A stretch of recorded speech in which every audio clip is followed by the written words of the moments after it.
Newspaper of the Big Bad Book by Lauren Child.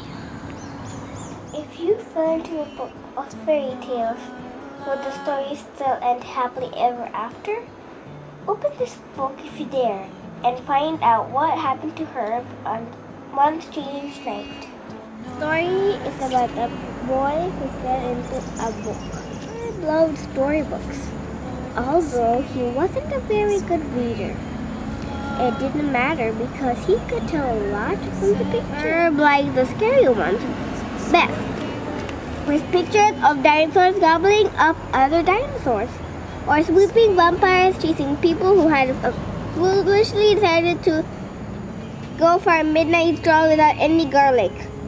Herb read his books everywhere. This was why many of the pages were sticky, stuck together, soggy around the edges, and usually had bits of banana cookie and the old pea squashed between the pages. This particular night, Herb's friend Izzy was staying over earlier. The two of them had been playing a game involving messing up the room quite a bit. By the evening, Herb had trouble even finding his bed.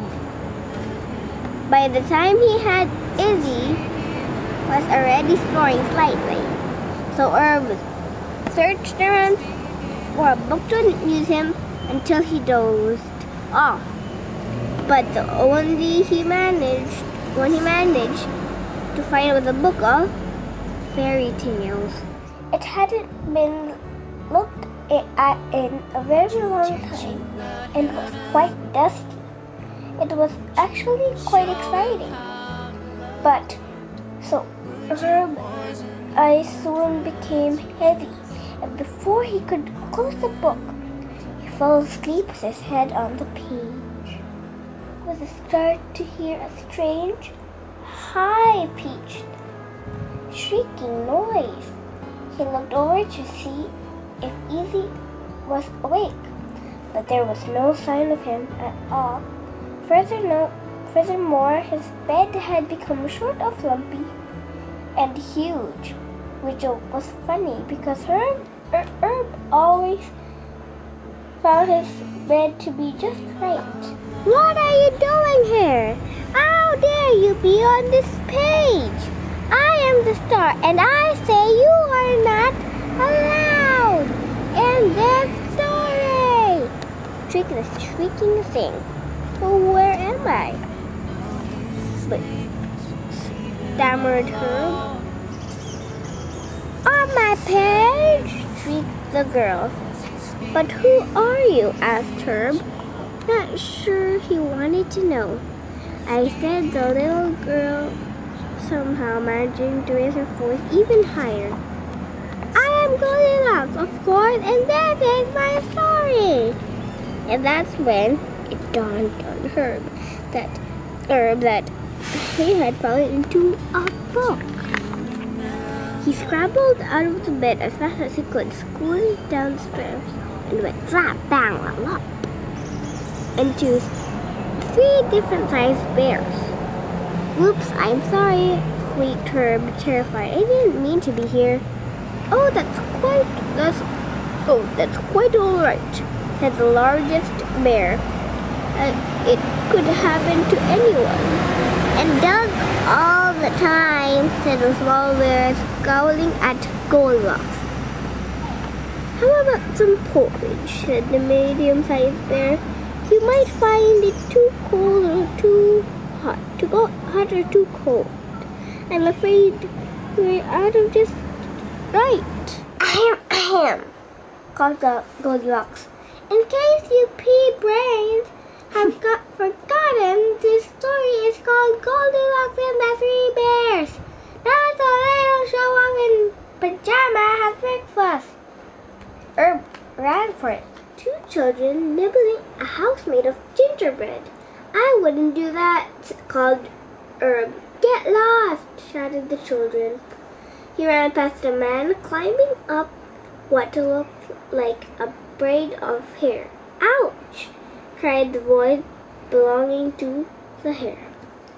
Herb ran all the way through the forest, and when he saw a cat wearing a feathered hat and high-heeled boots. He ran a bit faster. At long last, he came to an enormous door.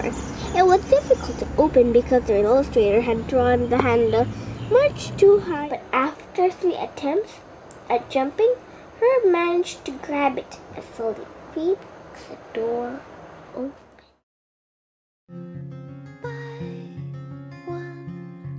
He wondered desperately what to do next. He noticed his pencil case lying on the floor. He had been looking for it for months. "It's all right. I can join you, Sloan," he said. "Make sure to get lots of 20 bits," blustered the king. "Wait, make sure you got 20 bits," blustered the king. "And I want it gold, of course," ordered the queen. "So this is your doing?" she screamed, leaping onto her chair.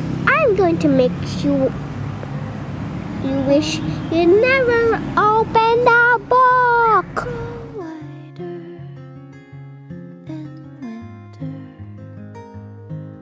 "That's absolutely maddening. I was just in the middle of a spell. This had better to be important. It's an emergency. Absolutely everybody after me. You have to help me get out of this book," yelled Herb. "Well, let me see. Hey, are you my fairy godchild?" "No, you are not. I don't do boys, only girls plus luck." "B, what do you accept when you go about scribbling and snippering and generally causing mayhem? This is no way to treat a book, you know. And C, jumping into other people's story is very rude." "But I can find my way out," pleaded Herb, near his wit's end. All right. Keep your pajamas on. I suppose I'll have to come to the rescue as always. Now, where did they put my wand?"